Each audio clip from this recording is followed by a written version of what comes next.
remember when Highway 126 was put in, the stretch between Mapleton and Notai.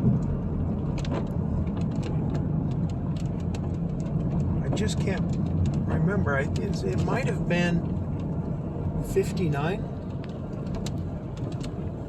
because almost all of the traffic was from Florence to Eugene went over Highway 36.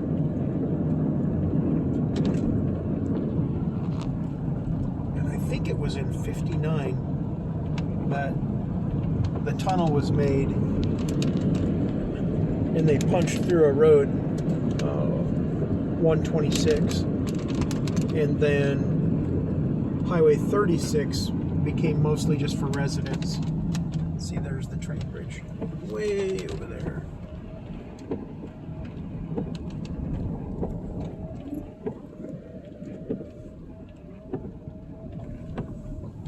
We're going over. We're going to go over the remainder, the last third of Stagecoach. So that was Wildcat Bridge, covered bridge, and this is Wildcat Creek. Yeah, I think Wildcat Covered Bridge was 1905. Wow.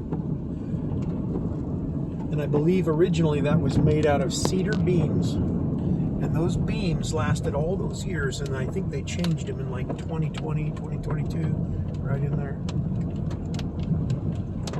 I would have loved to have the old ones.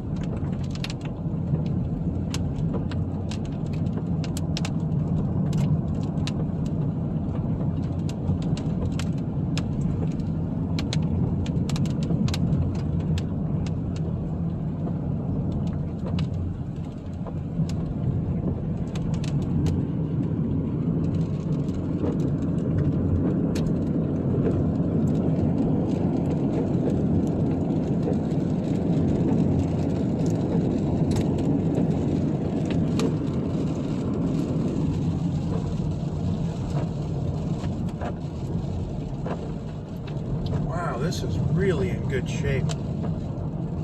This was tore up so bad I swore I'd never ride on it again.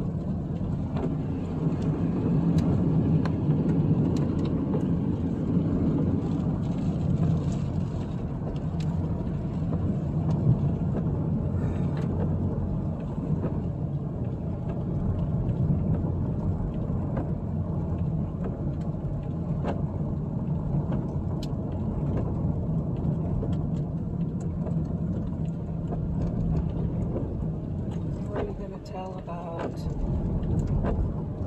how the boom cut the trunk out. Yeah.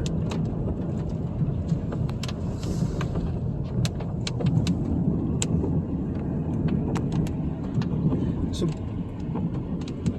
back to the beginning of this trip when we were at that old neighborhood market where I showed you where our truck cab got cut in half by that boom Dad made. But it wasn't on the video of the neighborhood market. Right. We started it 5 minutes after that. So what happened is, here I am, 9 years old, sitting in the passenger seat, wearing blue jeans, tennis shoes, a white t-shirt, and a blue Levi jacket. Sitting there in the truck with the rain going. I had a open bottle of Pepsi between my legs and a bag of puffed Cheetos. And I was eating Cheeto after Cheeto. Just watching the rain on the windshield. Occasionally watching Dad do his work. And I can see him in the mirror. So he had just backed the truck up and backed it up into the side of a stack of cars. And he was stacking a 56 Buick on top of a 56 Cadillac. That's what he was doing. That was his final lift of the day using the boom. And so he leaves the engine running revved up a little bit, sets the brake, and gets out to run the winch and lift the cars. And that load was so heavy. He just kept lifting and lifting, and the winch was creaking, the truck was creaking.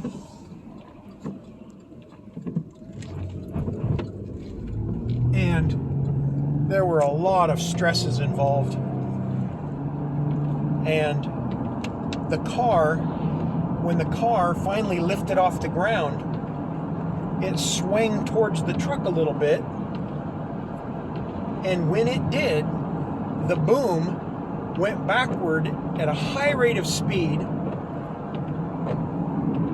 and hit the truck at hundreds of miles an hour and chopped the cab in half.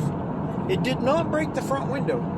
It hit up towards the window, but that steel blade on the end of the boom chopped the cab, went down, cut the seat all the way down through the foam, and it cut the gas tank in half, and it stopped when the boom landed squarely on the bed of the trailer and broke the winch. So Dad unbolted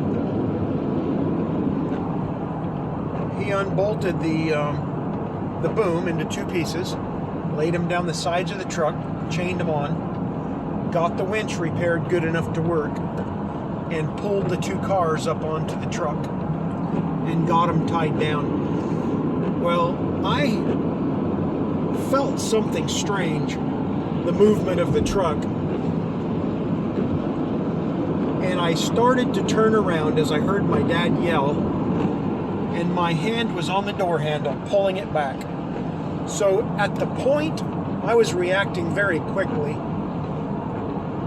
and by the, I remember hearing the scream of the pulley racing down the cable. But I yanked that door handle up, and just as my shoulder touched the door handle, a wave of gasoline blew me out the door. Now, we had just filled the gas tank, so we had enough gas to make it home. And the wave of gasoline slammed me in the back, and I landed on my face in a mud puddle. Cheetos all around me. And what I remember more than anything upon landing on my face was that each individual Cheeto made a brighter, bolder rainbow color in the puddle than the gasoline did. I rolled over on one side. I heard my dad yell my name, and I rolled over as he snatched me up. I thought the truck was on fire or something, but it was not. But I took off my gasoline and water-soaked Levi jacket, and Dad rolled it up and put it and anything else he could find in the gaping hole in the gas tank, and stabbed it in real good with a screwdriver to reduce the leakage. And we wiped as much glass off of the seat as we could. And instead of a bench seat, we had two mini bench seats. It was chopped in half. And so we tried to make it a little bit comfortable. And the lady at the store sold us another gas can. We filled it up with gas and tied it on the bed because we still had a third of a tank. So we were going to try to make it home. And somehow I ended up getting a coat or a towel or something out of the deal to keep me warm on the way home, because it was mighty windy. It was a very windy ride home with plenty of smells of gasoline. What a trip. But that was nothing compared to the sheer fear and terror of taking that big double stack of cars with an overlength trailer down Stagecoach Road. that one, I would rather have a sudden fear anytime than a long drawn out anticipated fear of hanging out the passenger window looking to see if we were using every bit of road we could. The end.